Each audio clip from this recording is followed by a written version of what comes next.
CBS News has confirmed federal agents are at former Vice President Mike Pence's home. This is in Carmel, Indiana. The Pence team has been working with federal authorities to allow them access to search the home following the discovery of documents bearing classified markings. Now, federal authorities arrived at the home just after 8 o'clock this morning. CBS News has confirmed the FBI is, in fact, searching for classified documents. The search was consensual and agreed to by Pence's team. Now, what's interesting is that this comes on the heels of CBS News learning that Pence has been subpoenaed as part of the Justice Department's investigations into former President Trump. The special counsel wants to discuss Trump and his allies' alleged efforts to overturn the 2020 election and the January 6th insurrection that followed. Let's bring in Charles McCullough now. He is senior partner at Compass Rose Legal Group and a former inspector general of the intelligence community. Chuck, welcome. We are going to get to the deposition in a second, but let's begin with the search. What do we know about the federal authorities at the former vice president's home? Well, thank you for having me. My understanding is with the search is like the former president, the current president, the vice president found classified documents at his residence. Apparently, the government and the former vice president's attorneys have worked out an agreement. It's a consensual search whereby the Bureau is searching his house right now. This is normal procedure in a national security case like this. When any classified information is discovered outside what's called a SCIF, a sensitive compartmented information facility, and when it's discovered in someone's home, it's very standard routine procedure for a search to take place. My understanding is that the delay would have been the negotiation with the vice president's counsel, but this is a consensual search.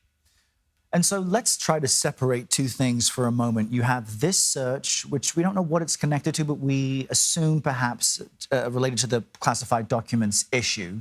The subpoena is connected to the investigation, the special counsel's probe into the former president. How significant of an escalation is that? Just subpoena, a former vice president receiving a subpoena on this level? Well, the issuance of a federal grand jury subpoena, my understanding is that the subpoena in this case calls for both documents and testimony. The testimony will probably be in the form of an interview of the vice president. But this is a significant step in the special counsel's investigation.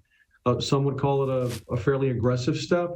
But his charge was to come in here and focus and narrow what had been sort of a wide-ranging, sprawling set of investigations that were being conducted.